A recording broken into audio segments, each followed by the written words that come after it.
I might be a fool. I don't see how the Pistons win anything fewer than 30 games. Again, it's a friendly line. And Vegas is usually ahead on this. So I'm wondering if we're falling for the fake again. It's tough for me to look at Vegas with a straight face and say, you keep giving me 27.5, that's it? Oh, I'm going over. You'd always get this. When does the coaching start impacting what happens on the court? Detroit Pistons this morning, Terry, open up 27.5 wins. They were a 22 win team last season, or a 23, one of the two. I believe 24.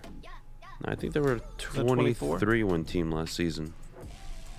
Well, it wasn't many. How about that? It wasn't a lot. Yeah, they were 23 and 59. Yep. Okay. So they were 23 and 59. This was a team that wasn't healthy a majority of the year, but down the stretch, like we said, they covered 19 straight games. Right? They were a good bet in Vegas, but they weren't winning many games. Having said that, it's tough for me to sit here in front of you, Terry, and be like totally transparent. I don't think it's a playoff team this year, but you can't tell me that's not a 28, 29, 30 win team this year. You can't tell me that the second season of an up-and-coming star player, the third season of a rising all-star potentially in Sadiq Bey, and now you have a rookie hyper-athletic guard in Jaden Ivey, along with some experience on the wings, some experience at the 4 and 5 position. Marvin Bagley returns. Killian Hayes giving you good minutes, ideally. Isaiah Liver. I'm not saying it's a playoff team.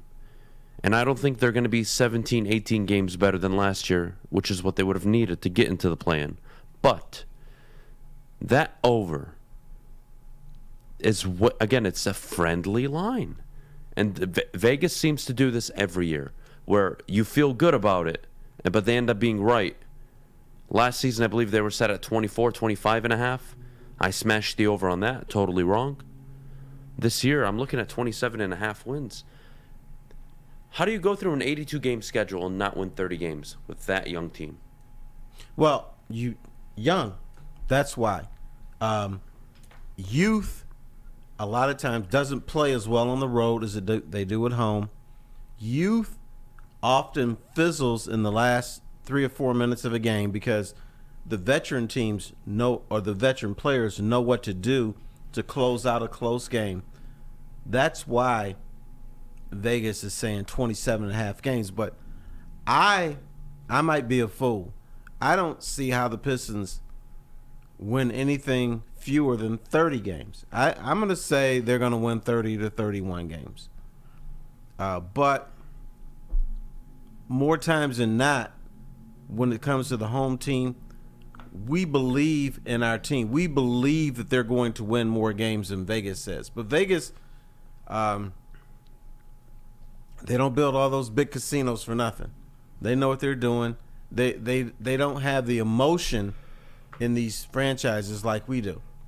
But you know what? I think that's everywhere because I've been to Vegas for the NCAA tournament, and I've talked to people in the casino in the gaming industry, and they say they love when a guy comes up to the counter and is wearing a Michigan State or Iowa State shirt or Michigan shirt, because they know they're going to bet on their team no matter what. These prop bets Vegas loves, because they know everybody from Boston is going to bet the over, everybody from Detroit's going to bet the over, everybody from Chicago is going to bet the over on their team. Now, where it evens out, you may look at the Bulls and they say, oh, the Bulls are going to win 35 games.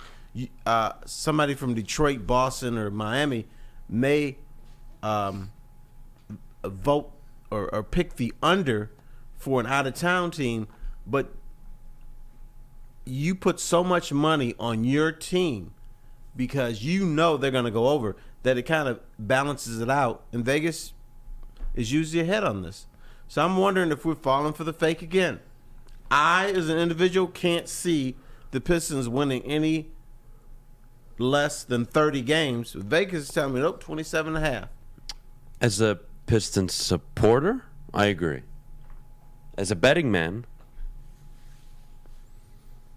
The issue I have with this team, which wouldn't surprise me why somebody would take the under,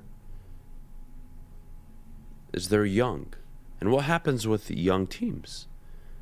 They peak, and then they fall. And then they peak again, and then they fall. They're very inconsistent.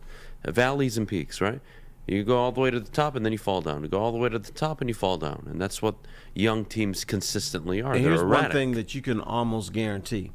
Jaden Ivey is going to turn into a pumpkin sometime in January. He may come out lighting it up.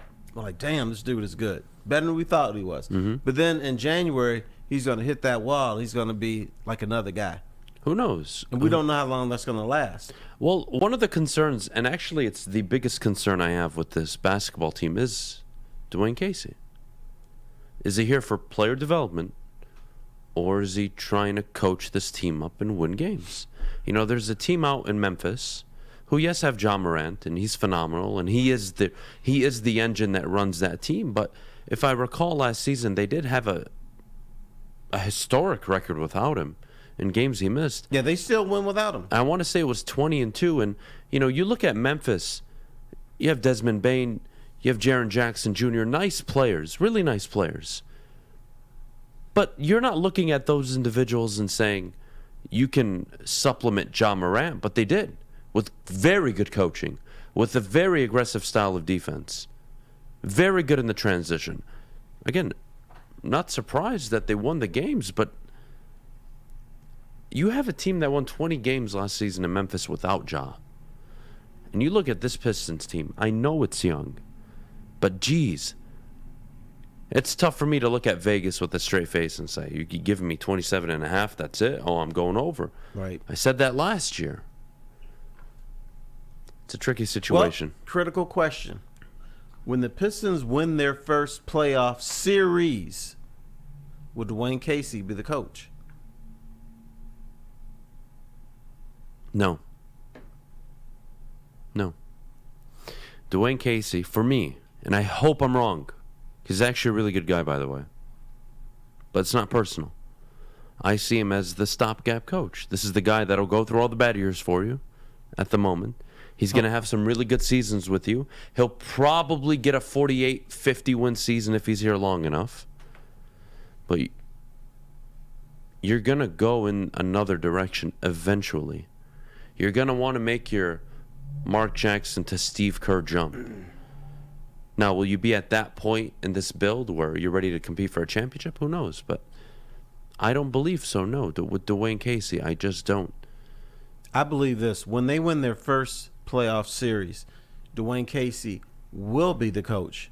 But when they win their second one, and I'm talking about playoff series, which will probably come the following season, he won't be the coach. Winning a playoff series in the NBA is sort of like, so what?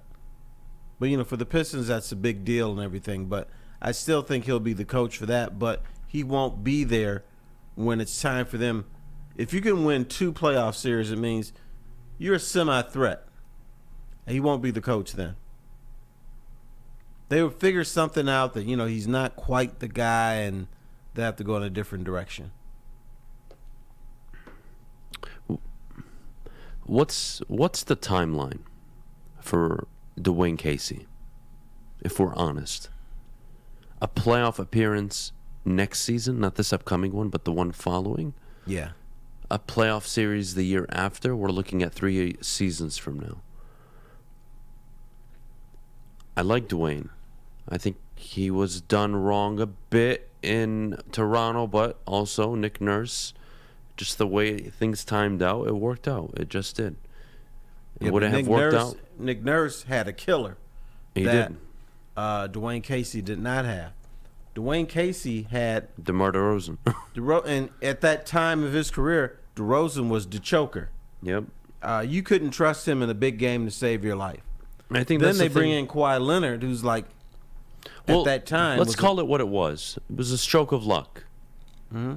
It was a year where the NBA didn't make sense, where the Raptors came out of the East, and that Game 7 shot against Philly, You guys remember? Bounced off the rim 18 times. And then Golden State falling apart with injuries. Breaking up that would have been dynasty. Okay? And then what they do the year after is go 53-19, and then 27-45. And then this past season, 48-34. So it's not like the Raptors are like they hoard themselves out for 1 year and then, well, it's all falling apart now. Nick Nurse is doing a good job of player development still. They're doing good things there. They're further along in terms of winning than the Pistons are. But, Dwayne, when does the coaching start impacting what happens on the court? Because he's a good coach. Dwayne Casey is a good coach. But is he the coach? He is. But when he was the coach in Toronto, I went there for a few games, and I talked to people about Dwayne Casey, and they would always say he's a good coach. But when you ask him a question, you'd always get this. So when you hear that tells me there's a problem there. Even though you're about to say this guy is Jesus. And I'm just saying, this is not the Detroit Lions organization. This is the Detroit Pistons. You've had Coach Daly. You've had Carlisle. You've had Coach Brown. You know what a good coach looks like in this town. Mm-hmm. Don't fool me. Don't try to play stupid with me. Dwayne is a good coach, Adam. We believe in him. And he's going to win us another 23 games this year, but we're going to be okay. What accent is that? I don't want to hear... No. It comes out of a good place, though. What I mean by that is you've all experienced what a true leader and winner looks like. Can you tell me with confidence you believe Dwayne Casey is going to be that here in Detroit? I personally say no. I hope I'm wrong. But I'm going to say no. Well, here's the thing that I haven't seen out of Dwayne Casey, and we're talking about great leadership. Larry Brown. Well, I knew Larry Brown was only going to be here for a short amount of time, but when he was the coach, he recognized one thing: Chauncey Billups wasn't what he needed to be for them to be a championship team. So Larry Brown worked on Chauncey Billups. They worked together to the point where Chauncey couldn't stand Larry Brown. But Larry Brown was brought here to win a championship. He wasn't brought here to win 50 games or 60 games. He was here to bring a championship, because Rick Carlisle was a very good coach. Rick Carlisle may have been able to win that championship, but he pissed off Bill Davison. He pissed off people in the organization, so they had to go in a different direction. And if you need a coach for 1 year and your goal is to win a championship in the NBA, you're probably picking Larry Brown. 100%. And again, that's your evolution. It's so young. Dwayne Casey's going to be around, in my opinion, the next 2-3 years minimum. But you have to look forward to things. And his time in Toronto had always ended in disappointment. What's to make me believe it won't be the same here in Detroit?